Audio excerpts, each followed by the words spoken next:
Quand j'ai vu mon chers toutes fils, et chers tous, ma Togonais et gorge Togolais, je était vous préfère nouée. en pleine forme dans le meilleur Je des dis, ils mondes. t'ont bastonné. Moi, je vais comme Et il Dieu m'a le dit veut. oui.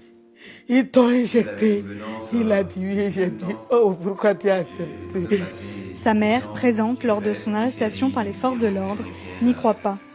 j'avais des propos extrêmement conscients de la C'est fou. gravité envers le président du conseil des ministres.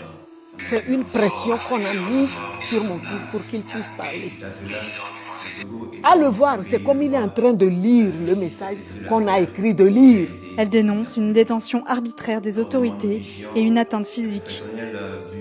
S'il est aujourd'hui plus suivi pour ses vidéos TikTok engagées que pour sa musique, Amron a su gagner le soutien de la communauté d'artistes dans le pays. Tous les artistes se sont réveillés parce qu'ils se sont vus aussi. Parce que ce qu'Amron disait, il le ressentait mais il ne pouvait pas le dire. Mais le fait d'avoir touché Amron, ça a réveillé le tigre en tout un chacun des artistes. Pour ce défenseur des droits humains, l'arrestation d'Amron n'est pas surprenante. C'est une pure violation des droits de l'homme. Les règles en matière d'interpellation ne sont pas respectées. Et ça a été le cas pour toute la centaine de prisonniers politiques que nous avons aujourd'hui dans les lieux, dans les prisons. Par rapport à la critique, je crois que, je l'ai dit tantôt, c'est une exaspération générale. C'est tout le peuple togolais qui est mécontent de la malgouvernance dans notre pays. De leur côté, les autorités togolaises n'ont jamais commenté officiellement l'arrestation d'Amron.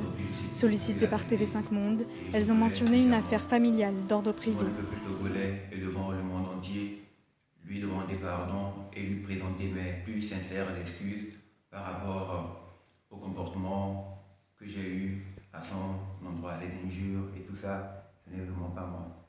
Je profite de l'occasion pour dire à tous les citoyens que le Togo est un pays de droit et quiconque viole la loi est tenu de répondre de ses actes. Ayant moi-même violé la loi, c'était normal que la justice m'interpelle. Donc mon interpellation n'était pas arbitraire, au contraire, elle était justifiée. Je profite pour passer un message à l'endroit de notre jeunesse, à l'endroit de tous nos citoyens, pour leur dire que la liberté d'expression existe, mais nous devons savoir que notre liberté s'arrête là où commence celle des autres. Il n'est pas interdit de dire ce qu'on pense ou de dénoncer, mais nous devons apprendre et savoir le faire en restant dans le cadre légal. Dura lex sed lex, la loi est dure, mais c'est la loi. Quiconque est déviant doit répondre de ses actes. Encore une fois, j'aimerais que tout l'ensemble des populations puissent joindre leur voix à la mienne pour présenter mes excuses et demander pardon au chef de l'État par rapport à tout le comportement déviant, les mots outrageux et injurieux que j'ai eus à son endroit. Excellence, M. Faure et Fazenda Nadimbe, je viens solennellement devant le peuple togolais, devant le monde entier, vous présenter les plus sincères et plates excuses par rapport à tout ce que j'ai eu à avoir comme propos dégradant et injurieux en votre endroit.